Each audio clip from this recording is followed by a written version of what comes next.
soutiens ma foi. J'aimerais que ce soir, on commence à lui demander de venir. On commence à dire, Seigneur, nous voulons commencer ce temps d'enseignement, ce moment de partage. Nous voulons t'inviter. Nous voulons t'inviter, nous voulons que tu viennes. Nous voulons que tu viennes nous enseigner, nous voulons que tu viennes nous équiper.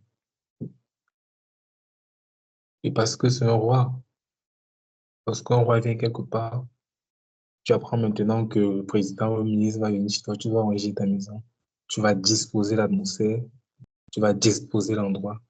Alors avant que le roi de gloire n'entre, disposons également nos cœurs.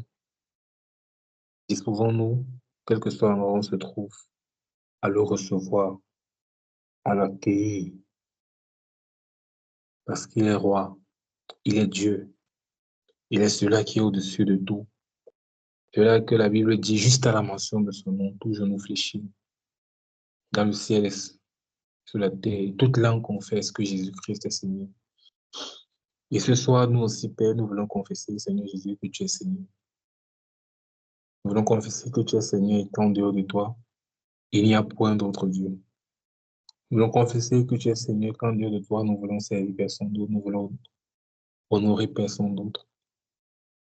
Accorde-nous la grâce, Seigneur, d'être fidèle. Ce soir encore, pour entrer dans ta présence, nous sommes reconnaissants. Nous sommes reconnaissants pour ce que tu fais. Nous sommes reconnaissants pour qui tu es. Nous sommes reconnaissants pour tes œuvres, pour ta grâce. On peut s'élever chaque matin, on peut sortir, on peut rentrer le soir. C'est un privilège parce que ta main nous couvre, ta main nous garde. À cause de ça, comment ne pas être reconnaissant? David pouvait dire compte les bienfaits de Dieu, mets-les tous devant ta face. Est-ce que je peux commencer à compter tes bienfaits dans ma vie, dans la vie de mes proches? Non. Ils sont innombrables. Je ne peux pas compter, je ne peux pas les calculer. Mais je reconnais quand même, lorsque je vois ma vie, qu'il y a un Dieu dedans, qu'il y a Dieu dedans, qu'il y a la main de Dieu dedans. Alors à cause de ça, Père, nous te bénissons. Alors à cause de ça, nous te bénissons, Seigneur. Nous voulons te demander, continue d'agir. Continue d'agir comme tu l'as toujours fait. Merci encore pour nos vies, Père. Pour nos vies que tu transformes chaque jour. Pour nos vies que tu nous as établies en tant que des ambassadeurs sur la terre. Nous voulons encore te demander, nous voulons plus de toi. Nous ne sommes jamais satisfaits. Tu dis dans ta parole que celui qui a soif, qui vienne et qui boive. Parce que la vérité, c'est qu'on a tous le même Saint-Esprit. Mais le degré d'onction et la manifestation, là, ça ne dépend plus de Dieu. C'est un peu lui. On a déjà le Saint-Esprit. Il dit maintenant, si quelqu'un a soif, qu'il vienne et qu'il boive. Ça veut dire que si on ne vient pas s'abreuver à ta source, on ne sera jamais rempli. Alors nous venons à ta source, Seigneur, boire de ton eau. Désaltère nos âmes, Seigneur, car nous avons besoin de toi. Désaltère nos âmes, car nous avons soif de toi. Nous avons soif de te connaître. Nous voulons plus de toi, plus de ta plénitude, Seigneur. Nous voulons être cette génération d'hommes et de femmes qui vont être utiles. Utiles pour l'avancement du règne de Dieu sur la terre. Qui vont impacter les générations. Qui vont démontrer Jésus. Lorsque les gens vont nous regarder, ils vont dire que Jésus est réel. Que Jésus est vivant. Il existe vraiment. Père, nous voulons que nos vies te soient utiles. Alors encore merci pour cette œuvre. Merci pour t'inspirer. Nous voulons entrer maintenant dans ce temps de partage.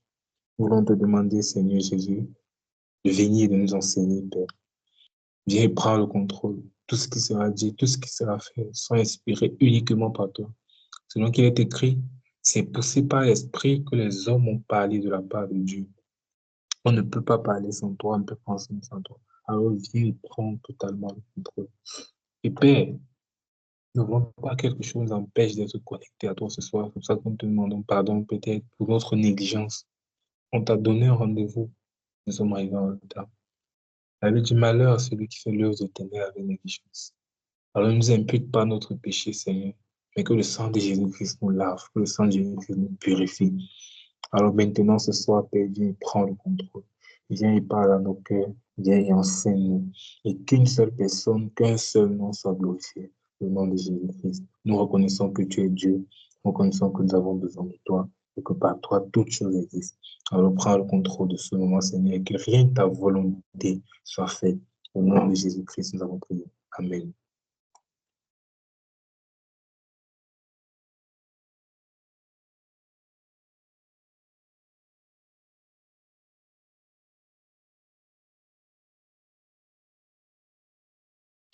Amen. Est-ce que nous sommes encore là? Amen.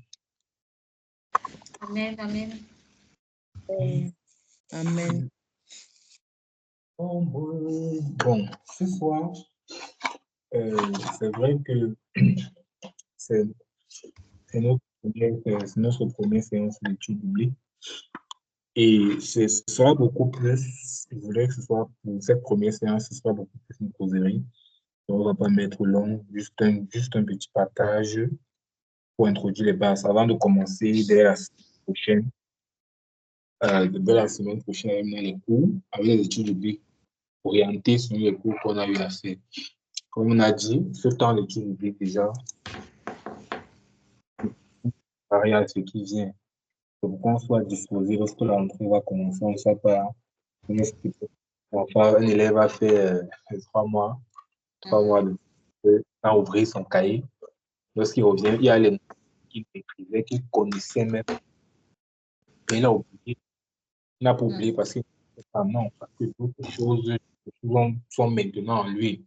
Et c'est important de faire ce temps de recyclage-là. C'est important. Et ces études, c'est pour ce temps de recyclage. Donc, aujourd'hui, on va commencer rapidement. Déjà, j'ai envoyé les textes. Est-ce qu'il a pris le temps de lire les textes? Je vais t'envoyer dans le groupe. Oui, oui, oui. Tu as pris le temps de lire, Eliane. Oui, oui, j'ai vu. Et en lisant, qu'est-ce qui en ressort? Qu'est-ce que tu as pu comprendre de ce texte? Qu'est-ce que tu peux me proposer comme thème en fonction des textes que tu as lus?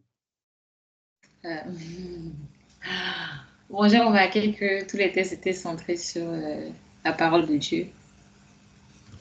Le Saint-Esprit, la parole de Dieu. Oui. Après, donner un thème, je sais pas trop.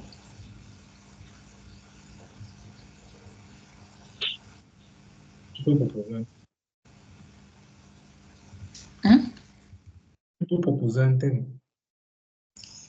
La parole de Dieu.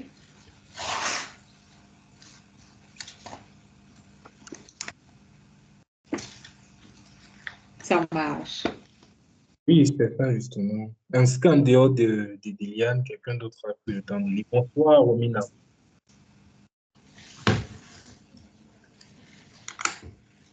Bonsoir Yann. Bonsoir tout le monde.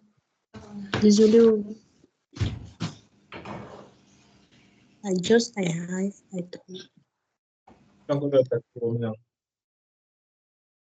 Hmm? Tu es encore dans le Si, je suis encore. Tu es encore dans le taxi ou tu es déjà à la maison? Il est juste d'arriver. Ah, donc nous sommes ensemble.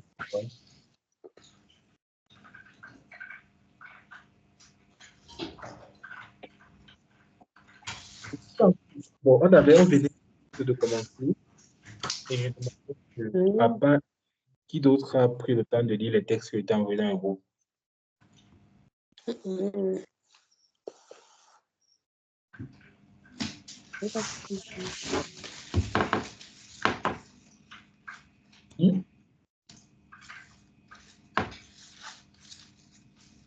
Bon, il y a quelqu'un qui a eu les textes.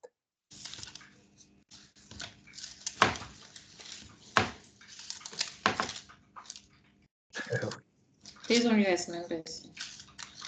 Donc, c'est la semaine passée, non?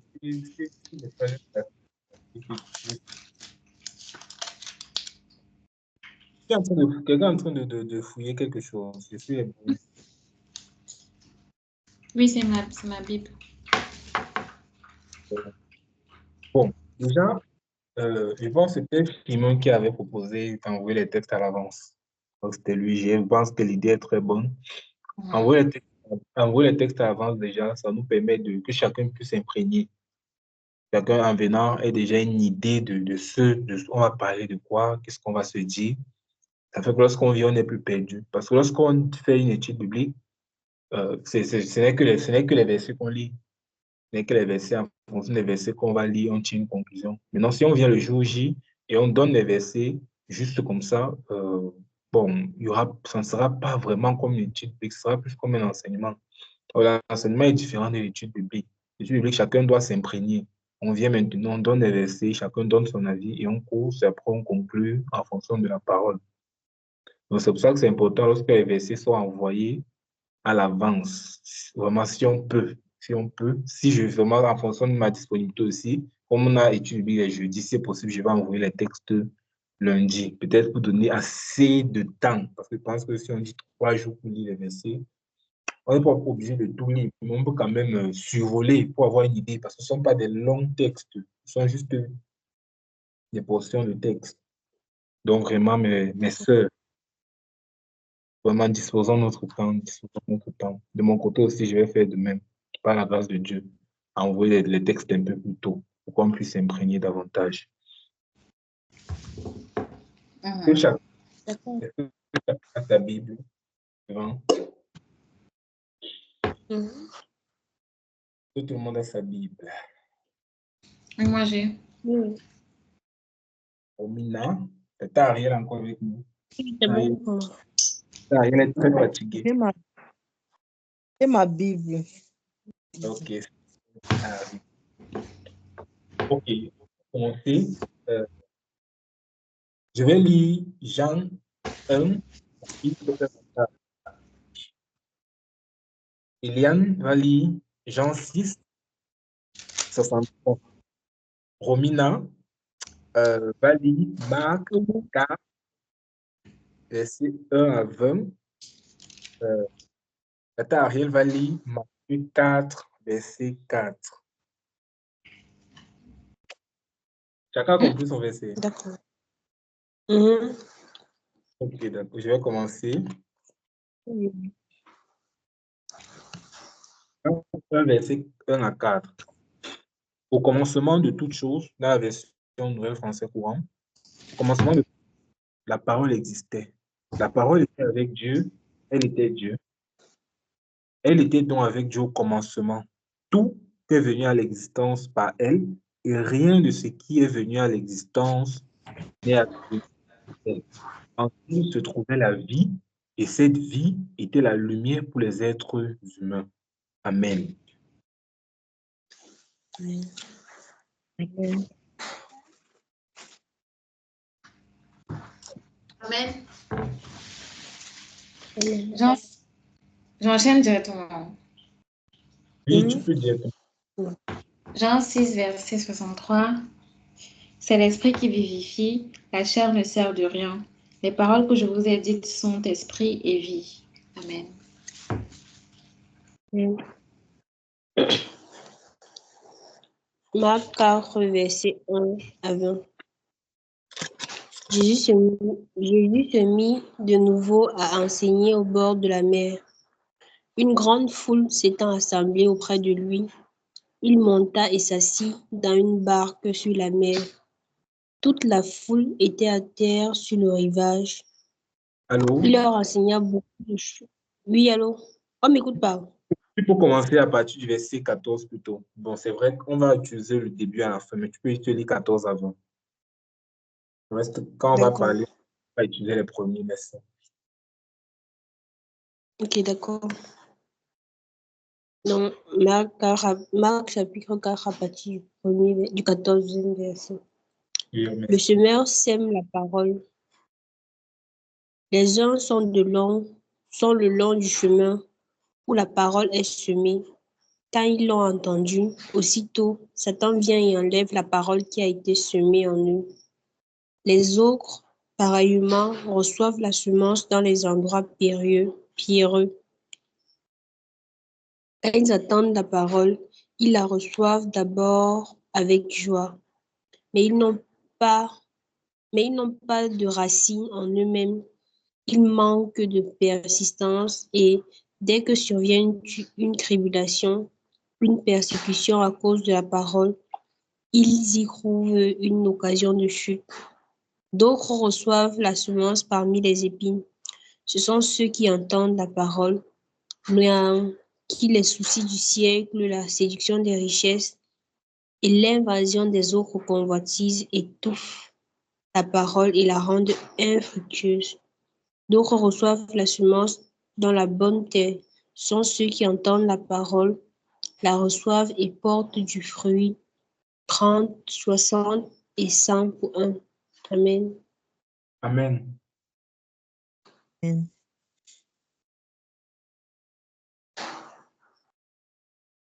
Matthieu 4, verset 4. Jésus répondit, il est écrit, l'homme ne vivra pas de pain seulement, mais de toute parole qui sort de la parole de Dieu. Amen. Amen. Amen. Et nous avons lu 4 textes. Nous avons lu 4 textes et Eliane a proposé un thème au début. Elle a dit que le thème c'est la parole de Dieu, justement, ce qui est vrai. Mais au vu de ces 4 textes qu'on a lus, j'aimerais que chacun apporte sa part de définition. Chacun dit comment est-ce qu'il comprend. Encore, comment est-ce qu'on peut définir la parole de Dieu au vu des textes qu'on vient de lire.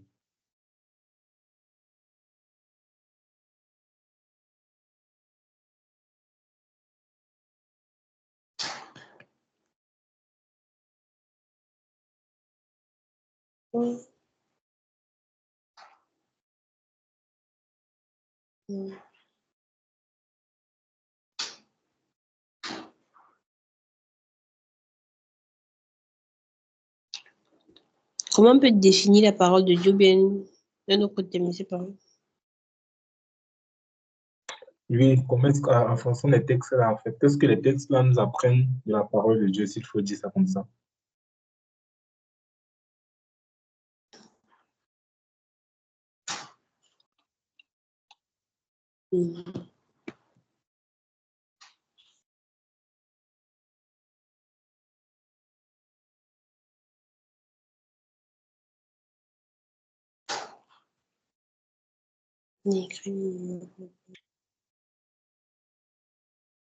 Bon instant. Bon, la parole de Dieu, c'est ce que Dieu dit. C'est ce qui sort de la bouche de Dieu. On peut dire aussi que la parole de Dieu, c'est la vie. Donc, ce dont on a besoin pour vivre. Donc, comme Dieu, comme on a besoin de Dieu pour vivre, on a besoin également de la parole de Dieu. D'après les versets qu'on a lus, on dit que la parole est Dieu. Voilà. Et que les paroles que je vous ai dites sont esprit.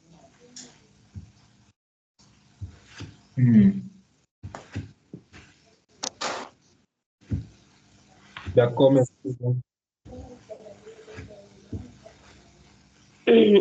Dans le verset, dans Marc, là-bas, on présente plutôt, bon, pour la partie qu'on a lue, parce que j'ai pas lu la partie. On présente comment la parole, oui, c'est comment?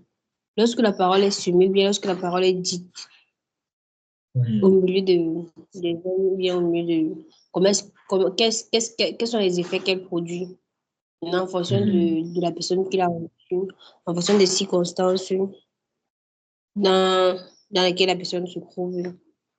Quels sont les effets que la parole peut produire en l'homme ou bien en la personne qui la reçoit.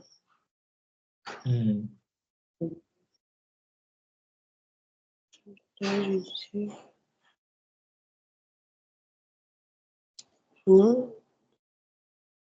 Et on dit aussi dans l'autre verset qu'on a lu dans Matthieu, pardon. On dit l'homme ne vivra pas de pain seulement, mais de toute parole.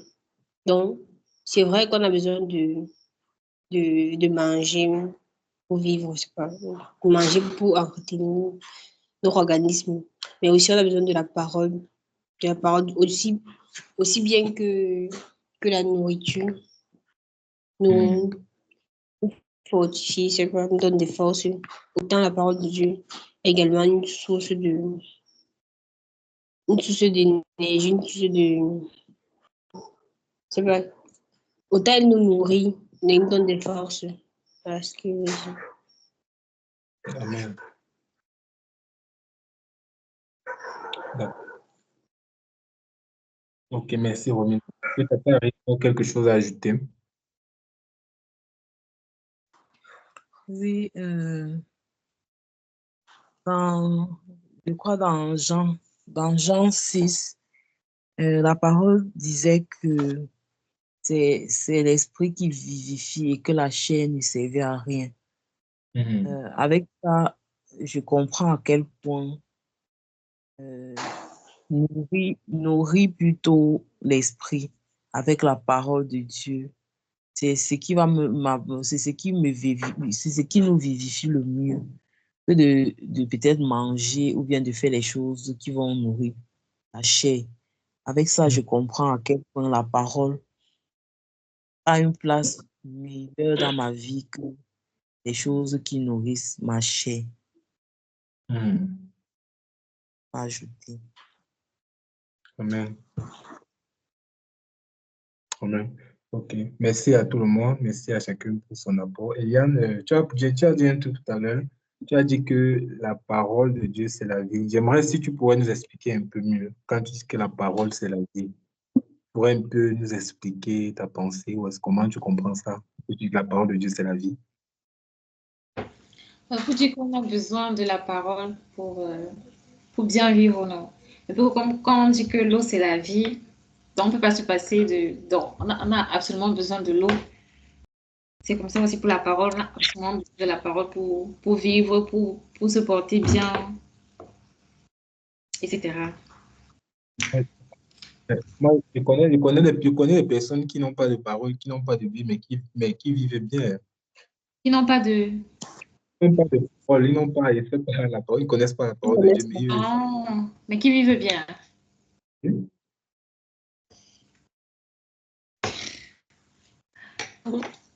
Euh, mais ils vivent pas... Il leur manque quelque chose, en fait. Ne doute pas de ta réponse. Ta réponse, elle est bonne. C'était juste pour que tu dises ça d'une autre manière. Ce que tu dis est juste. C'est juste. Hmm. OK. Et on va y arriver. Justement, comme on a pu lire dans... Merci déjà à chacun pour ses réponses. Et exactement, c'est ça la parole. Parce que le but, avant qu'on avance dans le, avant qu'on avance, même avant qu'on ne continue, il faudrait qu'on comprenne ce que c'est que la parole de Dieu, ou encore l'intégrité de la parole de Dieu. Ou encore, est-ce qu'on peut faire confiance à cette parole? Pourquoi est-ce qu'on doit faire confiance à la parole?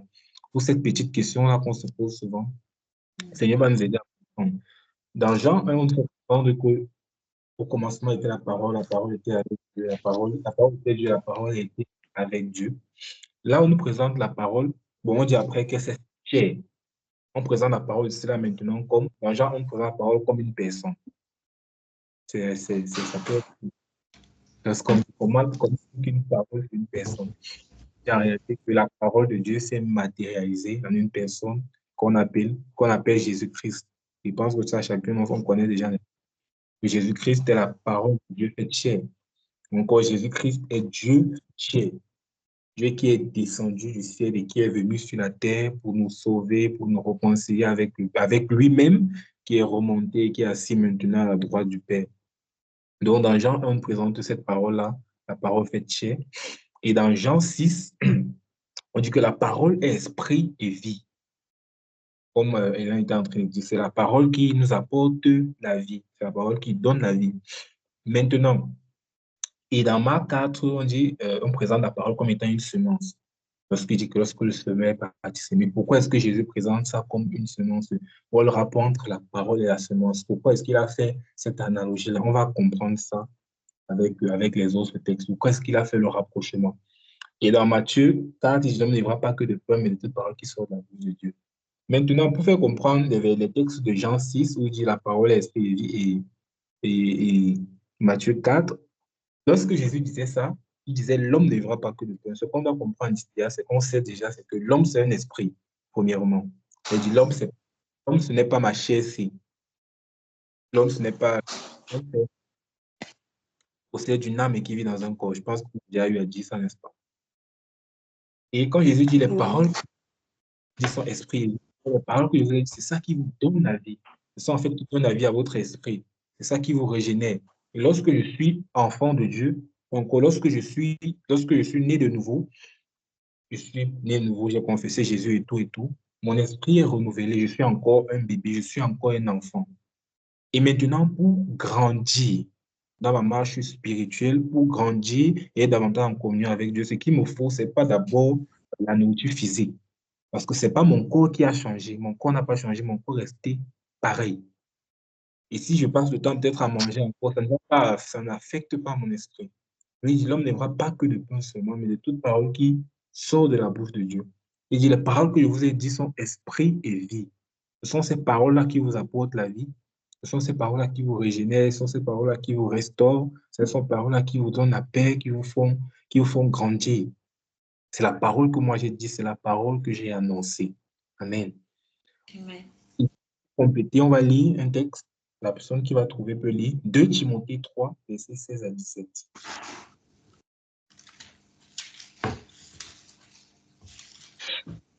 Une personne va chercher 2 Pierre 1, 20 à 21. On va lire l'autre là plus tard. Mais on va d'abord lire 2 Timothée 3, 16 à 17, c'est ça.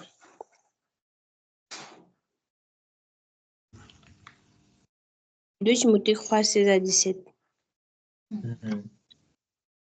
Toute écriture est inspirée de Dieu et utile pour enseigner. Allô? Allô? Oui, on Oui. t'écoute, Romy. On m'écoutait. Oui, on t'écoutait. Bon, il est en train de vouloir lire 2 Timothée. Oui, vas-y. Toute écriture est inspirée de Dieu et utile pour enseigner, pour convaincre, pour corriger, pour instruire dans la justice, afin que l'homme de Dieu soit accompli et propre à toute bonne œuvre. Amen. Amen. Amen. Amen. Amen. Maintenant, souvent, je pense que souvent on dit que la Bible, c'est la parole de Dieu, n'est-ce pas? Nous sommes d'accord avec. Ouais. On a pour habitude de dire ça. La Bible, c'est la parole. J'aimerais savoir. Le texte, on dit tout écrit. Donc, ce qui est écrit, le texte écrit, c'est là, inspiré de Dieu. Pourquoi est-ce qu'on dit ça? Pourquoi on dit que la Bible, c'est la parole de Dieu? Un livre que, même si c'est que c'est Dieu qui a inspiré les hommes, là, pourquoi est-ce qu'on dit ça? Que la Bible, c'est la parole de Dieu. Pourquoi on assimile encore la Bible à la parole de Dieu? Est-ce que quelqu'un s'est déjà posé cette question-là?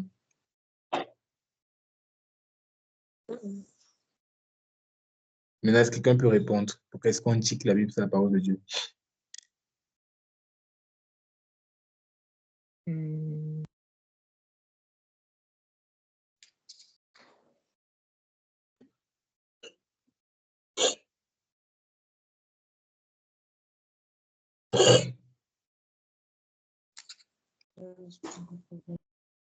C'est libre, hein? C'est libre. C'est que quelqu'un comme idée, il donne et on partage. Je peux dire quelque chose.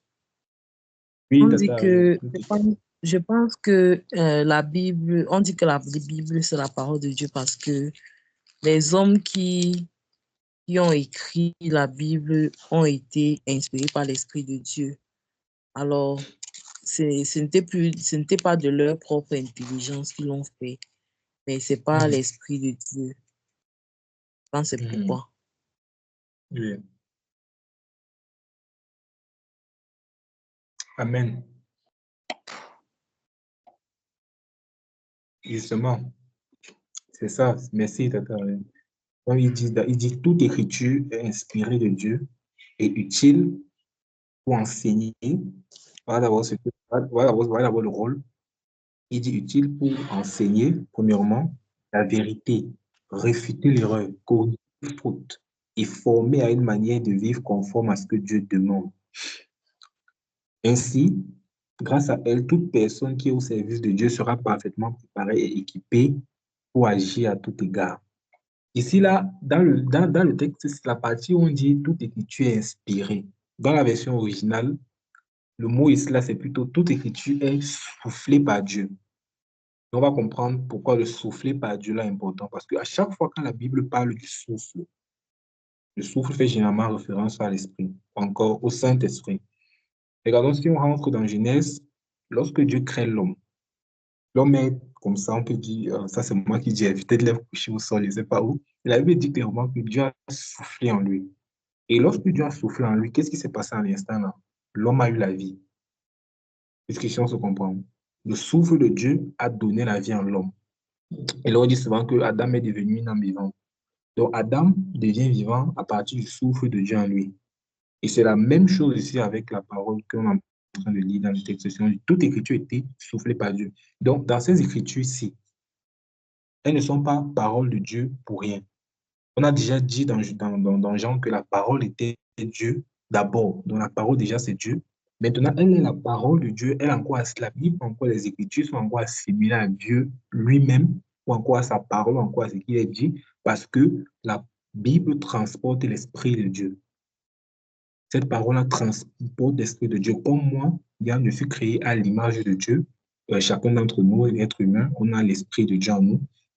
C'est la même chose sur ces Écritures-là. C'est la même chose sur ces Écritures-là. Que Paul était en train de dire, toute Écriture a été soufflée par Dieu, parce que Dieu a soufflé en lui. Il a soufflé en lui. Maintenant, c'est ça qui est assimilé. On a dit, c'est la parole de Dieu, c'est l'Esprit de Dieu.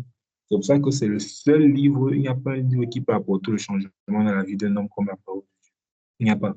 Parce que dans Jean 6, on dit encore, c'est l'Esprit qui donne la vie. Parce que cette parole-là, elle ne transporte pas seulement des vérités morales, non. Elle transporte toute une vie. Elle transporte la vie Zoé en elle. Donc, il ne s'agit pas seulement des textes que des hommes se sont levés, ils ont été trop inspirés, ils étaient trop intelligents, non. Il s'agit des textes qui transportent Dieu lui-même. Amen. Et en plus, oui, Tata Aye voulait parler.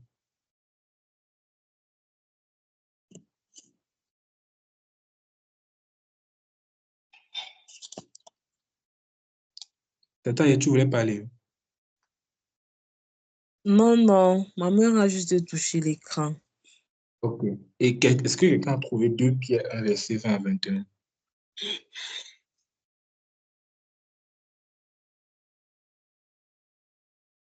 Deux Pierre 1, verset 20 à 21. Sachant tout d'abord, vous-même, aucune prophétie de l'Écriture ne peut être un objet d'interprétation particulière, car ce n'est pas par une volonté d'homme qu'une prophétie a jamais été apportée, mais c'est poussé par le Saint-Esprit que les hommes ont parlé de la part de Dieu. Amen. Amen. Amen. La Bible dit que c'est poussé par le Saint-Esprit que les hommes ont parlé de la part de Dieu. C'est poussé par l'Esprit que les hommes ont annoncé le mystère. C'est-à-dire, tout ce qui est dans la Bible, il y a ce qui est prophétie, il y a ce qui s'est passé, mais ce sont pas quelqu'un ne s'est pas levé un jour, il a commencé à écrire.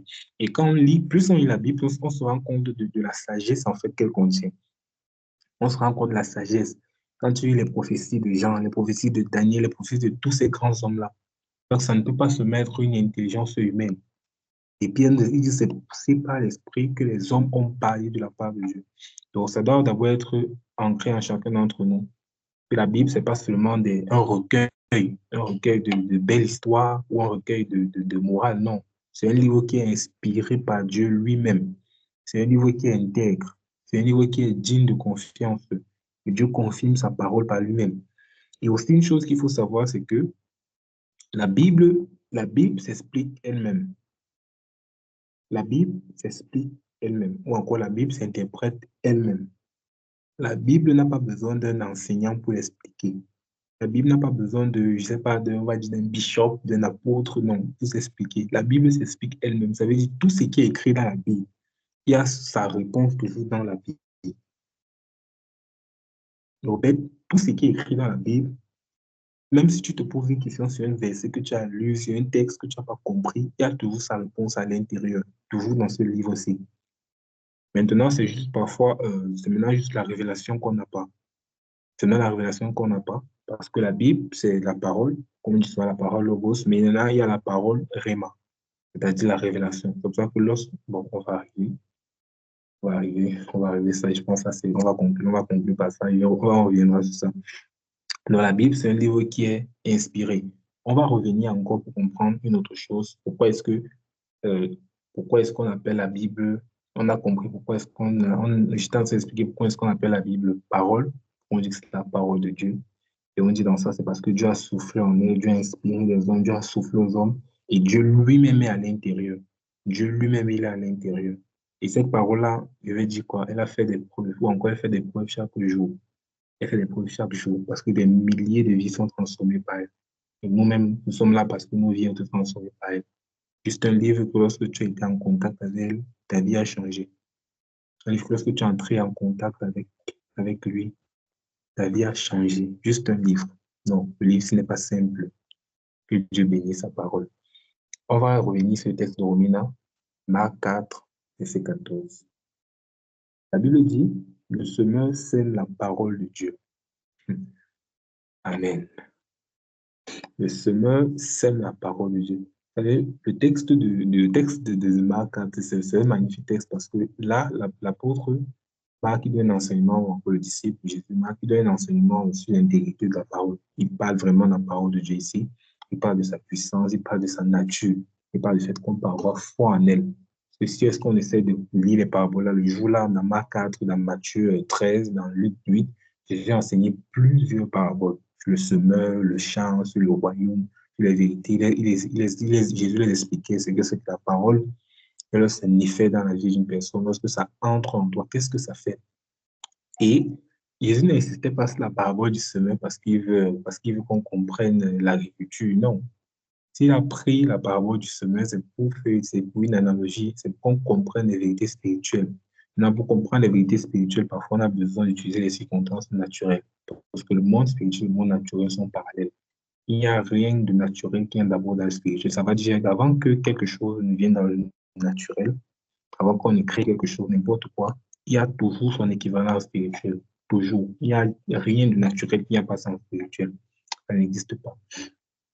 Donc ici, il compare la parole de Dieu à une semence. Et Romina, il dit que le semeur sème la parole. Mais comment est-ce qu'on fait pour s'aimer la parole? Et quelle est l'analogie entre la parole de Dieu et une semence? Quel est le rapport en fait?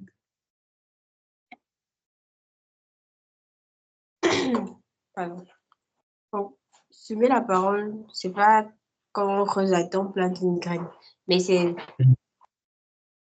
parler, parler de Jésus à une personne, bien faire un témoignage, une prédication. Bon, ça peut être une parole semée.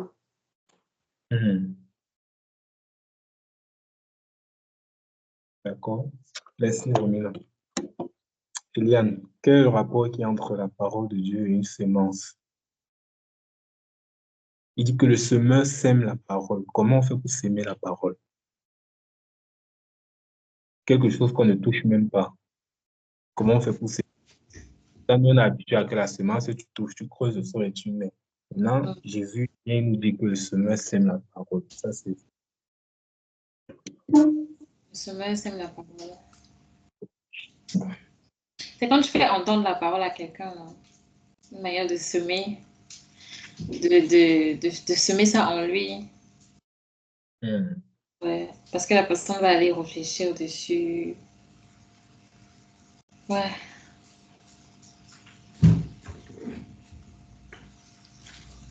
Donc, parler à quelqu'un de la parole.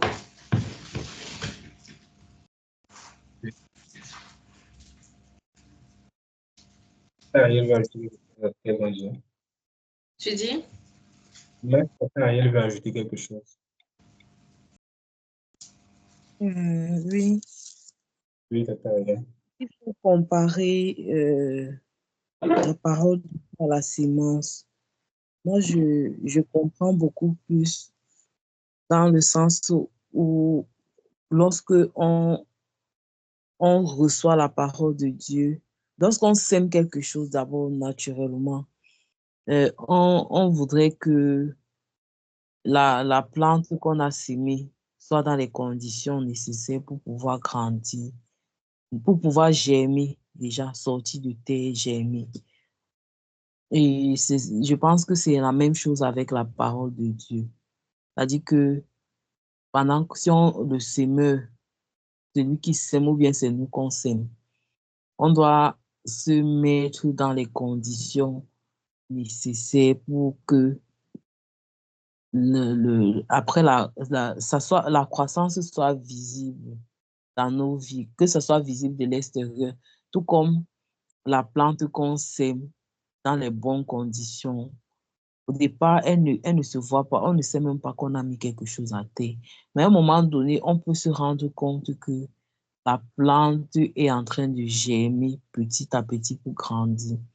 De la même façon, la parole de Dieu qui est sémée dans nos vies va sortir, va finir par, elle va sortir. Si on était dans les bonnes conditions, elle va finir par sortir progressivement et ainsi de suite grandir. Voilà ce que je peux ajouter. Amen. Merci pour l'ajout que tu as. Merci. Merci à tout le monde, justement. C'est exactement comme on a dit. La parole de Dieu est comparée à une semence parce que lorsqu'on regarde les effets qu'une semence produit dans le sol, lorsqu'on regarde les effets que la parole de Dieu produit dans le cœur d'une personne, c'est la même chose. C'est la même chose en fait. Il faut savoir déjà que lorsque on prend une semence et on met dans le sol, c'est parce qu'on veut un arbre. Ou encore, on veut un arbre, on veut des fruits, on veut quelque chose. Bon, je ne vais pas dire ici qu'elle n'a pas de fruits, il ne va pas forcément parler de fruits. Je vais juste parler de fruits en termes de résultats. Donc, s'il y a du fruit, ce n'est pas forcément la mangue ou l'orange, c'est juste en termes de résultats. Lorsqu'on met une semence au sol, c'est parce qu'on veut un fruit, n'est-ce pas? Parce qu'on veut des résultats. Et c'est la même chose avec la parole de Dieu. Lorsque la parole de Dieu tombe dans le cœur d'une personne, elle produit toujours, ou encore elle est censée produire. C'est vrai, Jésus explique plus tard les raisons pour lesquelles ça ne va peut-être pas produire, il explique la mauvaise et tout ce qui va avec. Mais la parole de Dieu est comparée à une semence parce qu'elle produit le changement lorsqu'elle tombe dans une terre. Elle produit le changement lorsqu'elle tombe dans un cœur. Lorsqu'elle tombe dans un cœur qui est disposé, lorsqu'elle tombe dans un cœur qui est fertile. Pareil, lorsqu'une semence tombe dans une terre qui est fertile, on va toujours voir un arbre. On va toujours voir un arbre sortir. L'arbre là va produire du fruit. C'est que chaque fois, Jésus demande toujours qu'on doit porter du fruit. Le Père est glorifié à quel moment? Le Père est glorifié lorsqu'on porte du fruit. Maintenant, qu'est-ce qui nous fait porter du fruit? C'est d'abord la parole qui est tombée dans nos cœurs. C'est la parole qui est tombée dans nos cœurs d'abord. Parce qu'il ne s'agit pas, quelqu'un va dire, non, tu n'as pas reçu la parole, tu ne pourras pas porter du fruit. Personne qui n'a pas reçu la parole dans son cœur ne pourra porter du fruit. Et si on ne parle pas de fruits en termes de bonnes œuvres d'abord, non, pas des fruits de l'esprit. C'est-à-dire, c'est le Saint-Esprit en toi qui produit ça. Mais maintenant, si tu n'as pas la parole, parce que la base, c'est la parole, si elle n'est même pas d'abord tombée dans ton cœur, zéro fruit. Et plusieurs personnes se demandent, mais comment le fait, juste la parole de Dieu peut produire le changement? Comment? Juste une parole, juste quelque chose que j'entends. Comment ça peut produire le changement? Comment est-ce que le fait de mettre, je ne sais pas, une semence au sol peut faire vous produire un arbre? Tu connais? Non, tu ne connais pas. Et c'est la même chose. Juste une parole, juste une portion d'elle, elle peut produire un changement. Pourquoi? Parce que elle contient la vie. Et qui fait qu'il y a un changement pour la personne qui la reçoit, c'est parce qu'elle contient la vie. Et même qu'une semence qui tombe dans le sol produit un arbre, la parole de Dieu qui tombe dans un cœur produit un résultat parce qu'elle contient la vie. Et ce que la plupart d'entre nous on veut, c'est que la vie ou encore le résultat que la parole de Dieu produit, ce n'est pas instantané. Le fait de mettre sa Bible au chevet du lit, prendre le dimanche, aller à l'église, ça, c'est pas ça. C'est pas de ça qu'il s'agit. C'est pas ce qui va faire qu'il y aura un changement. C'est pas ça. Le changement là, non seulement il n'est pas automatique, mais il ne se fait pas seul. Il a parlé tout à l'heure des bonnes conditions de la terre. Une fois que tu as reçu, tu dois prendre soin maintenant. Et Jésus, Dieu, là, il a dit ça plus tard, il dit d'abord l'herbe, puis l'épi, puis le grain formé dans l'épi. C'est pour nous montrer que la croissance spirituelle se fait par étapes. Et la maturité s'acquiert pas à pas. Donc, lorsqu'on reçoit la parole de Dieu, il y a les étapes maintenant, il y a les étapes de croissance. Il y a les étapes de croissance. Et nous, qu'est-ce qu'on doit faire? On doit demeurer en moi. Jésus dit quoi? Si vous demeurez en moi et que mes paroles demeurent en vous, porterez du fruit. Donc, qu'est-ce qui fait pour pouvoir porter du fruit? Parce qu'il faut savoir que le but de tout ce qu'on fait, le but de la parole qui sort dans ma vie, dans chacune de nos vies, c'est pas seulement pour nous. À partir du moment où tu as reçu la parole, tu as reçu Jésus comme ton Seigneur et comme ton Sauveur, ta vie, c'est plus seulement pour toi. Ta vie, c'est plus seulement ta vie. À partir de ce moment-là, tu as des comptes à rendre maintenant. Tu as des comptes à rendre. Parce que c'est un peu comme une personne, un agriculteur qui a son champ, et il part et il sème, je ne sais pas quoi, il veut dire les mangues. Il revient peut-être après, il ne sait pas, un an, c'est bon. En sachant qu'il y a quelqu'un, on prend soin de ça chaque jour. On prend soin. Après, il vient, il ne trouve pas les mangues. Mais il sera pas content. Parce qu'on a mis une semence au sol. Et c'est la même chose pour nous. Lorsqu'on a déjà reçu Jésus, lorsqu'on a déjà reçu la parole, ce que Dieu veut maintenant, ce qu'on attend de nous, c'est qu'on porte du fruit. Et le fruit là, c'est pas pour nous, c'est pour les autres. Quand je dis porter du fruit, c'est que ma vie devienne utile pour les hommes. Ma vie devient utile pour Dieu. Dieu peut m'utiliser. Ma vie devient utile pour le royaume. Je deviens un ambassadeur, une personne qui va étendre le royaume de Dieu. Et c'est ça, en fait, des étapes de la croissance spirituelle. Donc, on doit savoir que lorsqu'on est en contact avec la Bible, elle produit toujours un changement. Elle produit toujours un changement, mais pas un changement automatique. Non, le changement, il est progressif. Le changement, il est progressif. Amen. Il y a beaucoup de personnes, c'est vrai, beaucoup, même en tant qu'enfant de Dieu, ça arrive parfois. Ça arrive, parfois on doute.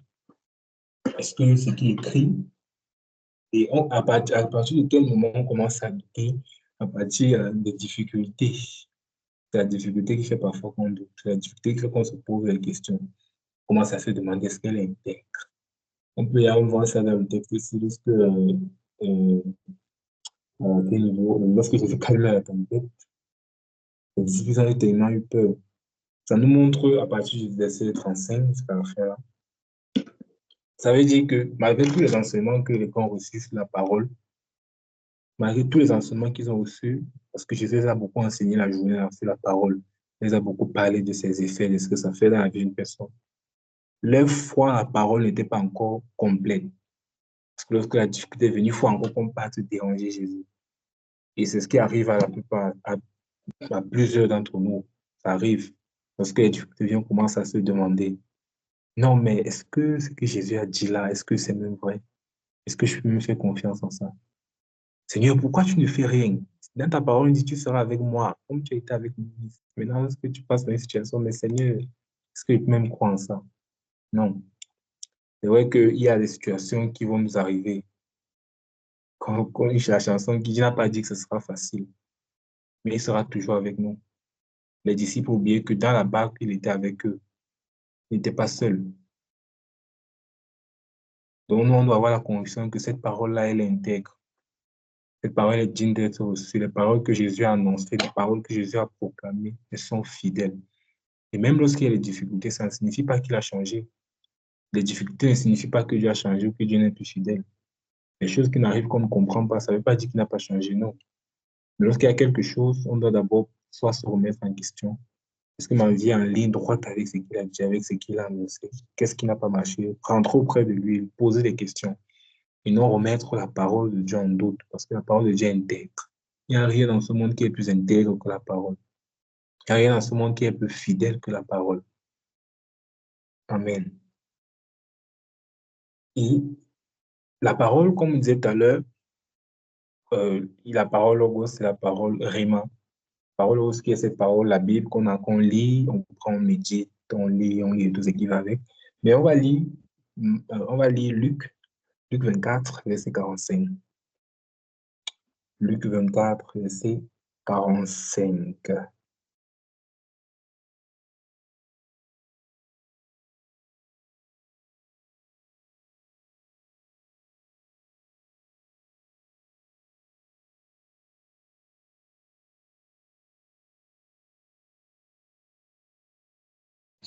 Luc 24, verset 45. Alors il leur ouvrit l'esprit afin qu'ils comprennent les Écritures. Amen. Il a ouvert l'esprit afin qu'il comprenne les Écritures. Parce qu'il est en train d'expliquer la vérité bien comprendre. Et ici, on doit comprendre que pour comprendre la parole de Dieu, ce qui est écrit, pour comprendre, on a besoin du Saint-Esprit. La parole ne marche pas sans Saint-Esprit. La parole ne marche pas avec notre intelligence.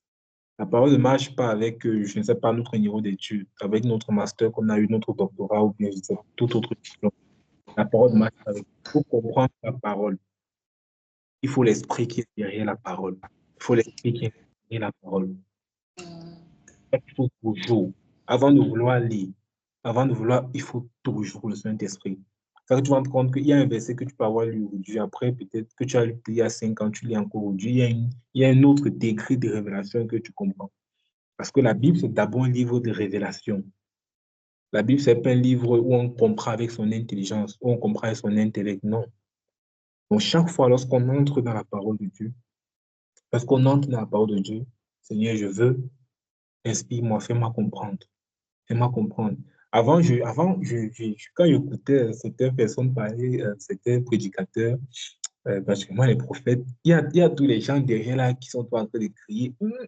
Ils crient toujours, avance, papa. Et avant, quand j'écoutais ça, je me disais, les gars, c'est là, pourquoi ils sont tous en train de... Ça me faisait parfois rire. Je me demandais pourquoi ils sont tous en train de crier comme ça. Et depuis un certain temps, j'ai un peu commencé à écouter un nouveau style de prédicateur que j'écoutais par avant, particulièrement les prophètes. Et je me suis retrouvé, c'est comme moi, je disais, des gars, moi, quand il donne un verset, il donne une révélation, il reste seulement comme ça, il écrit seulement. Je dis que mince, il prend ça où, Seigneur? Tu vois, comme un grand frère demandait ses fils, est-ce qu'on lit la même Bible? C'est juste pour nous faire comprendre que la Bible, c'est un livre de révélation. C'est vrai, c'est écrit simplement, mais pour comprendre, il faut entrer dans les profondeurs. Et plus on grandit dans notre relation avec Dieu, plus on grandit dans notre relation avec le Saint-Esprit, plus il y a des choses qui nous font comprendre. Ça, c'est d'abord une vérité. Donc, soyons toujours humbles et on ne doit jamais se dire, non, moi, je connais déjà la Bible, non, moi, je connais déjà. Chaque fois quand tu vas te dire que je connais déjà, Dieu va te envoyer quelqu'un, tu vas te rendre compte que tu ne connais rien. Chaque fois que l'orgueil va vouloir monter dans ton cœur, que non, moi je connais la Bible, il va envoyer quelqu'un qui va te montrer, toi, je ne connais pas encore. Laissons t'apprendre. Donc c'est important. La parole fonctionne avec le Saint-Esprit. Dans tous les cas, il y a rien de ce qui est spirituel qui fonctionne sans Saint-Esprit. Saint-Esprit, c'est la base. Il n'y a pas dit que tu vas prier sans Saint-Esprit. Tu ne vas pas lire la parole de Dieu sans Saint-Esprit. Non, non, non. Ça n'existe pas. Tu ne peux pas lire la parole de Dieu sans Saint-Esprit. Et dans Josué, verset 8, parce qu'il dit que ce livre, je vais lire verset 8 pour conclure. Je vais en train de conclure.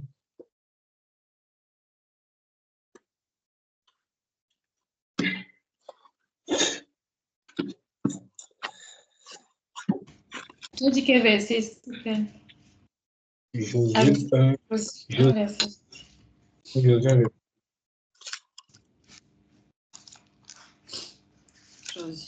1. que ce livre Ah de oui, oui, oui. Oui, vas-y alors. que ce livre de l'enseignement ne s'éloigne pas de toi. Édite-le jour et nuit, de façon à observer tout ce qui est écrit. Alors, tu mèneras à bien tes projets et tu réussiras. Amen. Amen. Ça, c'est dans 2 secondes. Je te Josué. Dans 8 secondes, je l'ai. Je te remercie. Que ce livre de la loi ne s'éloigne point de ta bouche. Médite-le jour et nuit pour agir fidèlement selon tout ce qui y est écrit. Car c'est alors que tu auras du succès dans tes entreprises. C'est alors que tu réussiras. Amen. Amen. Amen. Ça veut dire quoi? La réussite, en fait, la réussite dans notre vie, la réussite dans ce qu'on fait, la réussite selon Dieu, bien sûr.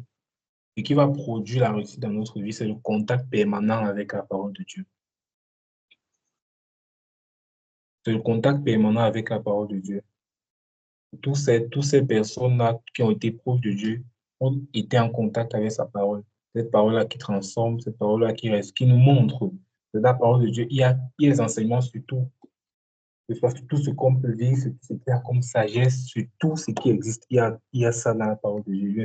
Il n'y a pas un sujet que la parole de Dieu ne nous montre pas comment on va faire, peut-être comment on va gérer. Il y a tout ça dans la parole. Oui, il est en train de dire à Josué que ce livre de l'enseignement ne s'éloigne pas de toi, mais de jour et nuit, de façon à observer tout ce qui est écrit. Et tu mèneras bien tes projets et tu réussiras. Mais pour observer selon ce qui est écrit, ou pour marcher selon ce que Dieu a dit, de nous-mêmes, on ne peut pas.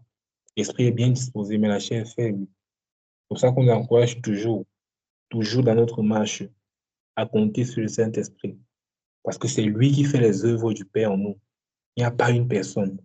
Oui, Seigneur, je vais appliquer ta parole, je vais marcher comme ta parole dit, mais moi-même, je ne peux pas. Conduis-moi, montre-moi le chemin, oriente-moi.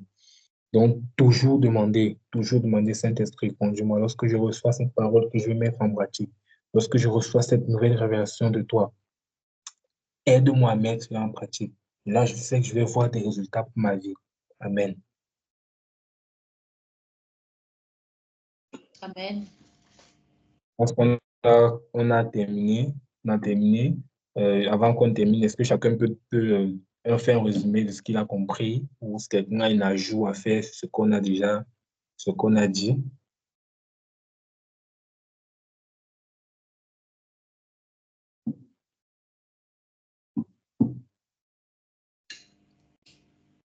Mhm.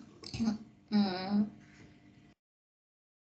Je ressens que la parole de Dieu, la parole de Dieu est vérité parce que ce sont les hommes qui ont été inspirés par Dieu. Donc, ça vient vraiment de Dieu, c'est vraiment la volonté de Dieu qui est inscrite dans la parole.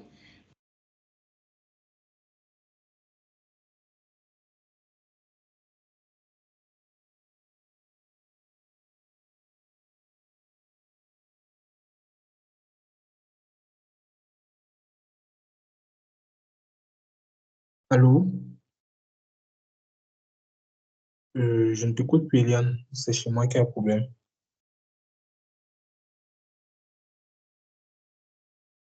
Non, je l'écoute plus. Ça peut-être c'est chez eux. Hmm. En attendant, alors qu'Eliane revienne, est-ce que quelqu'un veut partager avec nous?